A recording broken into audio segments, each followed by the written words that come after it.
আওয়ামী লীগকে পুনর্বাসনের মাধ্যমে যদি ক্ষমতায় আসতে চায়, তাহলে বিএনপি যেন মনে রাখে যে আরেকটি 5ই আগস্ট বাংলাদেশে হতে পারে।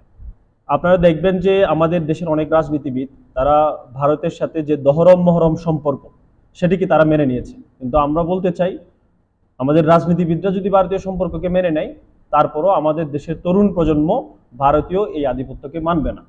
এবং আমাদের বাংলাদেশ ভারতীয় কোনো প্রেসক্রিপশনে বাংলাদেশ চলবে না। শুধু ভারত কেন, ভারত বলেন, পাকিস্তান বলেন, আমেরিকা বলেন, কোনো প্রেসক্রিপশনে বাংলাদেশ চলবে না। বাংলাদেশ চলবে শুধুমাত্র বাংলাদেশিদের কথায়।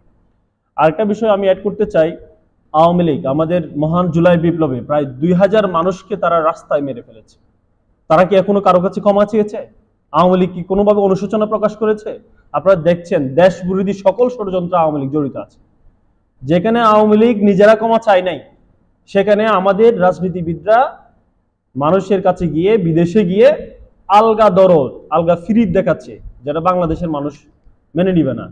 এবং আমি আরো বলতে চাই, ক্ষমতায় যাওয়ার জন্য ভারত, পাকিস্তান অথবা আমেরিকায় ঘোরাঘুরি না করে বাংলাদেশের মানুষের ধারে ধারে যান, বাংলাদেশের মানুষের কাছে যান, বাংলাদেশের মানুষকে বুঝান আপনারা কেমন বাংলাদেশ দেখতে চান। আপনাদের যে স্বপ্ন সেটা বাংলাদেশের মানুষের কাছে আপনারা বর্ণনা করুন।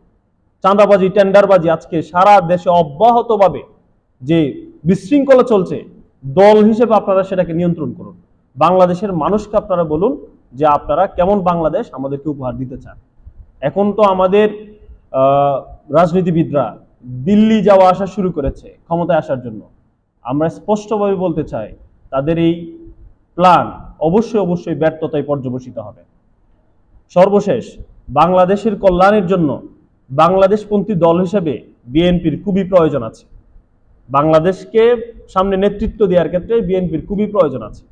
কিন্তু রাজনীতিতে যদি বিএনপি আওয়ামী লীগকে পুনর্বাসনের মাধ্যমে, ফেসিবাদী জাতীয় পার্টিকে পুনর্বাসনের মাধ্যমে যদি ক্ষমতায় আসতে চায়, তাহলে বিএনপি যেন মনে রাখে যে আরেকটি 5ই আগস্ট বাংলাদেশে হতে পারে।